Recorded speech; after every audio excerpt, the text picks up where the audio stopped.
Darryl Ford, and I was president. I believe I was the 91st president in 2011, if my memory serves me correctly. How did I get involved in the association? Andy McLeod. Probably was Andy that first contacted me and planted the seed, but actually it was Dave Crandall, past president, and Tanya Horgan.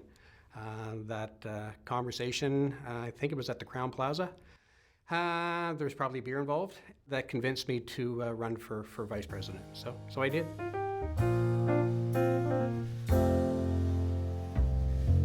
That is an interesting question because I had no intention of entering into engineering. So yeah, got time? So there's a story there. So growing up in Charlottetown, I played a lot of hockey. And coming out of high school, had an opportunity to play for the Charlottetown Abbeys, the junior A hockey team on the island at the time. And so my thought was, if I'm going to be playing junior hockey, I don't have time to go to university, and engineering is way too much studying.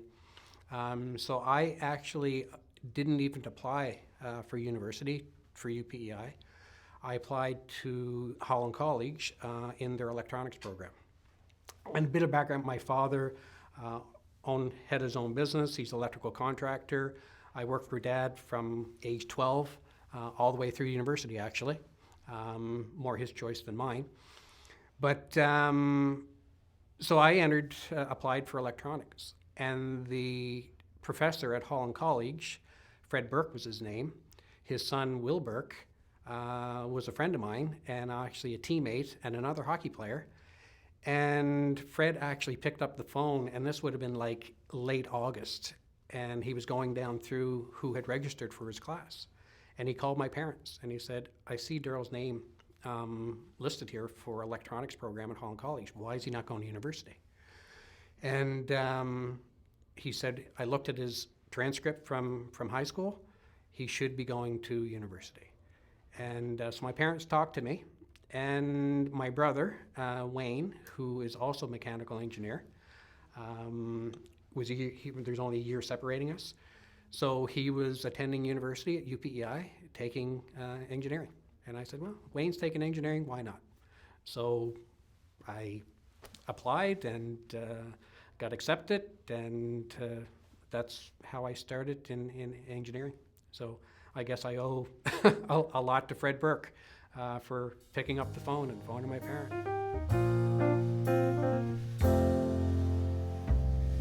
Probably a lot of fond memories, few that I can think of.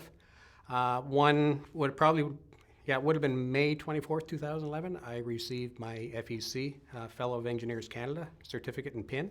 So that was a fond memory. During my term as president, Rachel at the APEG's office, I had the pleasure of presenting her with her honorary Fellow of Engineers Canada certificate and pin at a ceremony here at the Delta Hotel, actually.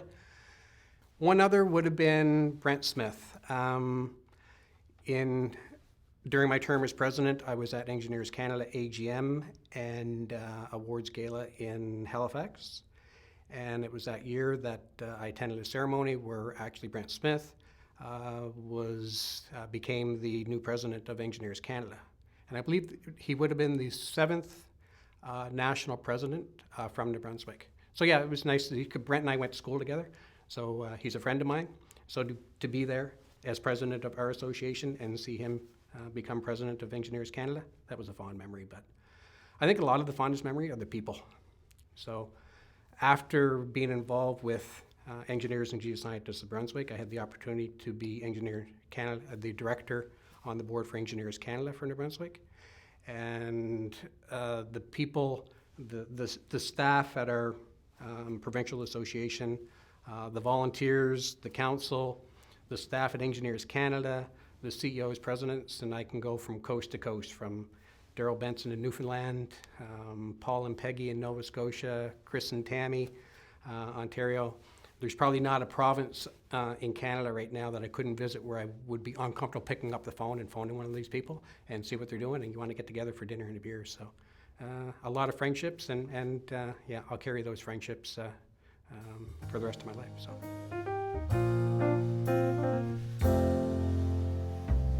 Funny story time on council, and I did give this some thought, and I actually come up with 3 different themes. I'll tell one. One was PEO President Thomas Chung goes rogue. There's a story there. Normally when you go to Engineer Canada meetings, you're supposed to attend the meeting, but for some reason Thomas thought that it might be more fun to do the guest program instead and actually get to see a little bit of the tourist. So I remember sitting at the meeting. I don't even remember what province we're in, but again, I get a text from my wife saying, are you in your meeting right now? I said, yes. I said, are the CEOs and the president supposed to be there as well? And I said, yeah. He said, well, Thomas is here with us, so, and good on him. I often threatened to do that or consider doing that, but I didn't think it would probably sit very well, so I didn't. The one I thought I call Sweet Caroline, and what it was, I believe it was in 2016. It was at our annual general meeting and our awards gala. And if anybody knows Andy, when it comes to the awards gala, he wants everything. He puts a lot of hard work. He wears his heart on his sleeve, and he wants everything to just go perfectly. So one of his stipulations is stick to the script. And unfortunately, I'm not that way. So we had a large number of award recipients, very deserving award recipients that night. And for whatever reason, the biography for each one was very long. It was like 2 or 3 pages. So I remember sitting there, and Annie Dietrich, president at the time, was reading these bios. And we sat down at 6 o'clock, and it's 9 o'clock, and I just got the sense in the room that people were starting to get a little bit restless. And I'm thinking, okay, I'm going up to the podium here shortly, and I said, I got to do something to kind of spark or do something to mix this up and give a bit of a break. And I had no idea what I was going to do. So finally, I was on my way to the podium, and I get up there. I remember looking, because our table was toward the front, looking down at my wife, and she's giving me that look that I've seen many times. That's the reason I knew the look was, oh my God, what is he about to do? So I took the mic, and I asked everybody to stand up, and I started singing Sweet Caroline, Neil Diamond's Sweet Caroline. And I'm thinking, if I'm left standing here at the podium singing to myself, this could go terribly wrong. And actually, everybody knew the words. Everybody joined in. We sang Sweet Caroline. I looked at Andy at one point, and he was facing the wall because he had no idea I was about to do this. And on the way back to my table, I remember Brent Smith reaching out and grabbed me by the arm and looking at me and said, Darryl, Andy will never allow you to go to the podium ever again. And he forgave me. He did. I've been back up. So that was kind of a little bit of it broke the evening, kind of gave everybody a little bit of time to relax, and we carried on and finished the evening. So.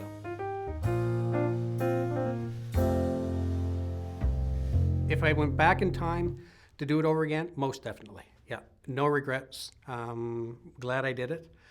I said no regrets, but there is one, and I'll share a little story with you. So I mentioned earlier I had the opportunity to be the Engineers Canada Director for Nouveau-Brunswick, and in 2017, I would have had the opportunity to actually run for national president. And Andy really wanted me to do it, and I gave it a lot of thought. And at the end of the day, because of other commitments, and I had the president at the time, Chris Rooney, I had some conversations with Chris and his wife Tammy, and the amount of involvement and work that it took. So other commitments on other boards, volunteering, and mostly work, I decided not to do it. And I'm the type of person, if I commit to something, whether it's volunteer, whether it's work, if I say I'm going to do it, I want to do it right. I don't want to be known as that guy that got elected and then did a terrible job. To this day, there's times that I go back and think, yeah, maybe I should have, and no guarantee what the election results would have been, but sometimes I think I should have put my name in the hat. I felt that I had some support from some of the other directors, and let fate decide whatever happened, and then deal with it after that. But I never did.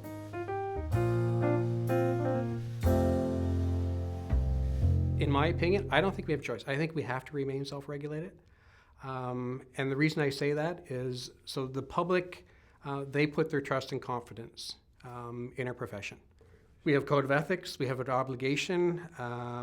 We make sure that as a regulatory body that we monitor that our members are practicing ethically and be the watchdog. And if there's situations where we feel that our members are not practicing in the best interest of public protection, protection of the environment, then we need to step in and make them accountable. Because the public trust and have confidence in us to do that, we need to self-regulate ourselves. And if for whatever reason it was decided that we could no longer be accountable and responsible to self-regulation, then I feel that we would lose that trust and confidence that the public has in us. Yeah, what can I say about Andy that probably has not already been said? So Andy's the type of guy, and in going in, he is probably one of the most supportive CEOs that you're ever going to find. So if anybody ever had any concern about running for council because of time, running for vice president, being president, you have to know 100% Andy is going to have your back. I've known him probably now for 10 years, 10 plus.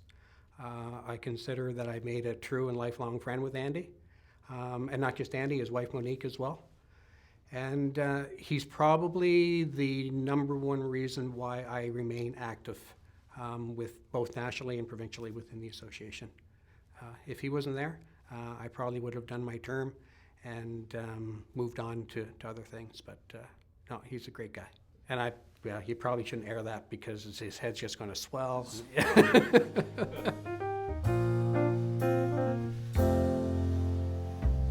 Same advice that probably was given to me. Listen, be an advocate for the profession. Don't just sit at council and not say anything. Speak your mind, voice your opinions, seek advice from your peers, all those things. Because you never know, some people are comfortable doing public speaking, others sometimes are afraid to ask questions because they're scared that it's going to be a stupid question. In my opinion, there's no such thing as a stupid question.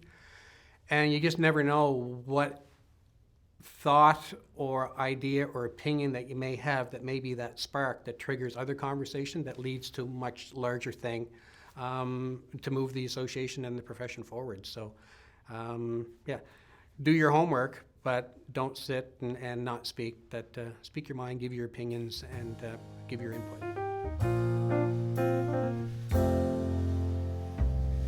I guess, I'm not sure where it all started, but at one of the events, word got around that I occasionally would play the guitar.